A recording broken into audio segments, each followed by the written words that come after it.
जय सिया राम सभी को। आज हम आपको वाल्मीकि रामायण के अयोध्या कांड के अध्याय 14 की कहानी सुनाएंगे। अध्याय 14 की कहानी काफी लंबी है, तो इसे हमने 2 भागों में बांट दिया है और आज हम आपको अध्याय 14 के भाग 1 की कहानी सुनाएंगे। तो अभी तक हम देख रहे हैं कि महाराज दशरथ अलग अलग तरीकों से महारानी कैकेयी को यह समझाने की कोशिश कर रहे हैं कि जो वो सोच रही है वो अनुचित है, अधर्म है कि भरत को तो राज्य दे दिया जाए और रामचंद्र जी को वनवास। आज सुनते हैं कि इससे आगे क्या हुआ। इक्ष्वाकुनंदन राजा दशरथ पुत्र शोक से पीड़ित हो पृथ्वी पर अचेत पड़े थे और वेदना से छटपटा रहे थे। उन्हें इस अवस्था में देखकर पापिनी कैकेयी इस प्रकार बोली, महाराज, आपने मुझे 2 वर देने की प्रतिज्ञा की थी और जब मैंने उन्हें मांगा तब आप इस प्रकार सन्न होकर पृथ्वी पर गिर पड़े, मानो कोई पाप करके पछता रहे हो। यह क्या बात है? आपको सत पुरुषों की मर्यादा में स्थिर रहना चाहिए। धर्म पुरुष सत्य को ही सबसे श्रेष्ठ धर्म बतलाते हैं। उस सत्य का सहारा लेकर मैंने आपको धर्म का पालन करने के लिए प्रेरित किया है।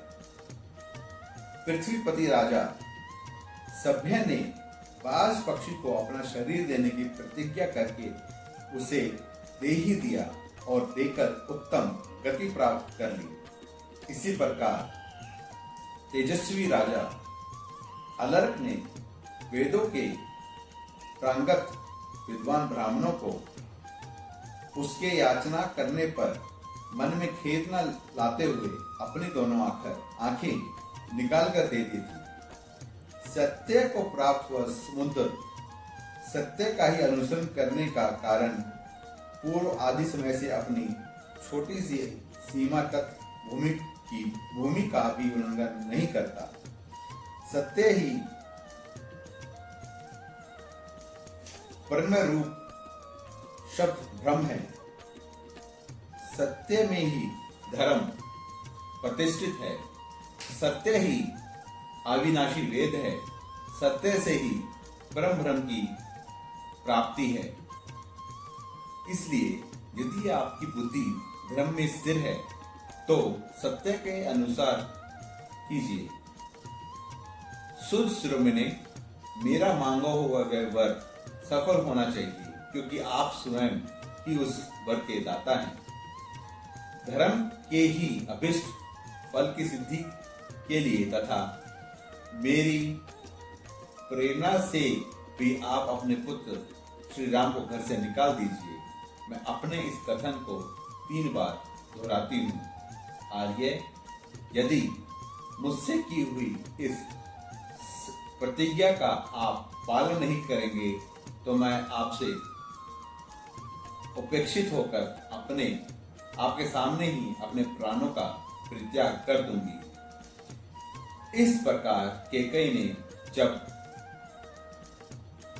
कठोर होकर राजा को प्रेरित किया तब वे उस सत्य रूपी बंधन में को वैसे ही नहीं खोल सके।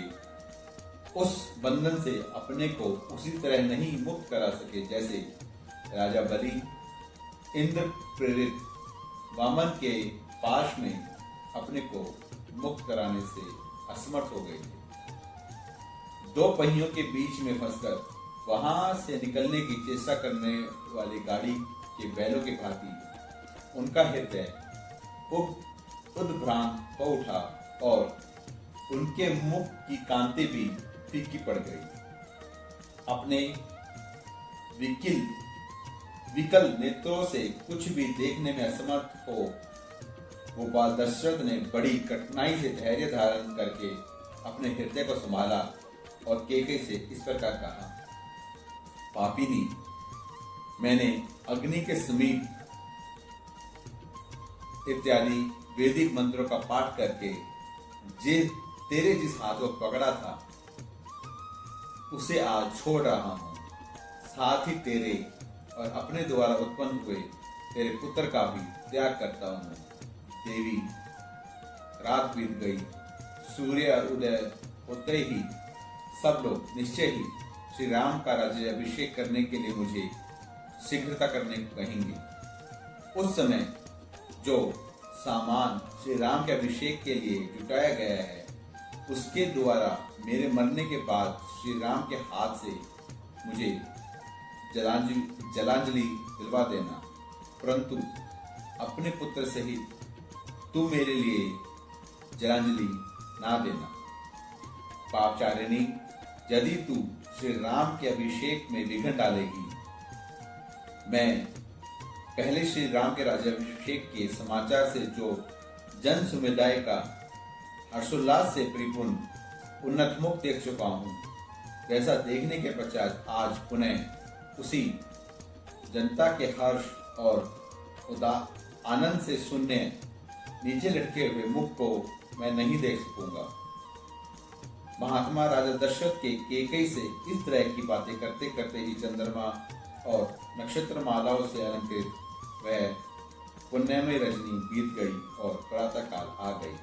तदंतर बातचीत के मर्म को समझने वाली पापचारिणी केकई रोष से मूर्छित सी होकर राजा से पुनः कठोर वाणी में बोली, राजन, आप विष और सूल आदि रोगों के समान कष्ट देने वाले ऐसे वचन क्यों बोल रहे हैं?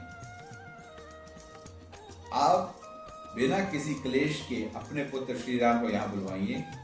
मेरे पुत्र को राज प्रतिष्ठित कीजिए और श्री राम को वन में भेजकर मुझे निष्कंटक बनाइए, तभी आप कृत्य हो सकेंगे। तीखे कोड़ों की मार से पीड़ित हुए उत्तम अशोक की भांति केकई द्वारा बारंबार प्रेरित होने पर व्यथित हुए राजा दशरथ ने इस प्रकार कहा, मैं धर्म के बंधन से बंधा हुआ हूँ, मेरी चेतना लुप्त होती जा रही है, इसलिए इस समय मैं अपने धर्म परम प्रिय चेश पुत्र श्री राम को देखना चाहता हूँ। उधर जब रात बीती, प्रभात हुआ, सूर्यदेव का उदय हो गया और पुण्य नक्षत्र के योग में अभिषेक का शुभ मुहूर्त आग पहुंचा। उस समय शिष्यों से घिरे हुए शुभ गुण संपन्न महर्षि वशिष्ठ अभिषेक की आवश्यक सामग्री का संग्रह करके शीघ्रतापूर्ण उस श्रेष्ठ पुरी में आए। उस पुण्य बेला में अयोध्या की सड़कें झाड़ बुझाकर साफ की गई थी और उन पर जल का छिड़काव हुआ था। सारी पुरी उत्तम पताकाओं से सुशोभित थी। वहां के सभी मनुष्य हर्ष और उत्साह से भरे हुए थे। बाजार और दुकानें इस तरह सजी हुई थी कि उनकी समृद्धि देखते ही बनती थी।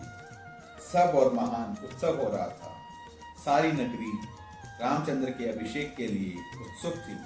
चारों ओर चंदन, अगर और धूप की सुगंध व्याप्त हो रही थी। इंद्र नगरी अमरावती के समान शोभा पाने वाले उस पुरी को पार करके श्रीमान वशिष्ठ ने राजा दशरथ के अनंतपुर का दर्शन किया, जहां सहस्त्र ध्वजाएं फहरा रही थी।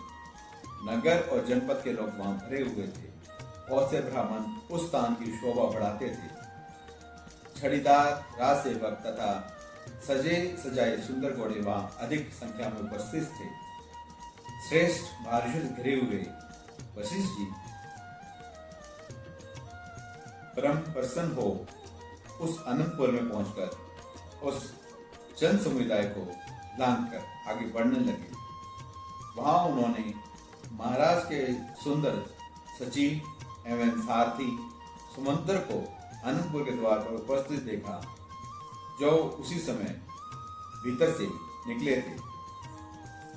तब तेजस्वी वशिष्ठ ने परम चतुर सूत पुत्र सुमंत्र से कहा, सूत, तुम महाराज को शीघ्र ही मेरी आगमन की सूचना दो। ये गंगा जल से भरे हुए कलश रखे हैं। इन सोने के कलशों में समुद्रों से लाया हुआ जल भरा हुआ है। यह गुल्लर की लकड़ी का बना हुआ बदरपीठ है जो अभिषेक के लिए लाया गया है। सब प्रकार के बीज, गंध, भांति भांति के रतन, मधु, दही, घी, लावा या खीर, कुश, फूल, दूध, 8 चमचमाते हुए खगड़, उत्तम धनुष, मनुष्य द्वारा धोई जाने वाली सवारी, चंद्रमा के समान सफेद छत्र, सफेद चवर, सोने की झारी, स्वर्ण की मालाओं से अलंकृत ऊंचे डील वाली सफेद पर्वत के वृषभ, 4 डाढ़ों वाले सिंह, महाबलवान उत्तम अश्व, सिंहासन, समिधाएं, अग्नि, सब प्रकार के बाजे, सुशोभित स्त्रियां, आचार्य, ब्राह्मण, गौ, पवित्र पशु पक्षी, नगर और जनपद के श्रेष्ठ पुरुष अपने सेवक गणों सहित प्रसिद्ध प्रसिद्ध व्यापारी, ये तथा और भी बहुत से प्रियवादी मनुष्य बहुत संख्या राजाओं के साथ प्रसन्नतापूर्वक श्री राम के अभिषेक के लिए यहाँ उपस्थित हैं।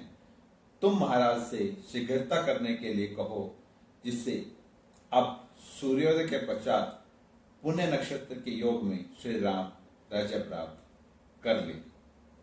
और इसके साथ ही अध्याय 14 का पहला भाग संपन्न होता है। कल हम अध्याय 14 के भाग 2 की कहानी सुनेंगे। आप सबसे अनुरोध है कि आप हमारे पेज राम लखन यात्रा को फॉलो कीजिए, ज्यादा से ज्यादा लोगों के साथ शेयर कीजिए और आप सभी सुनते रहिए प्रभु राम की कहानी, भक्त मन्नू की जबानी। जय सिया राम सभी।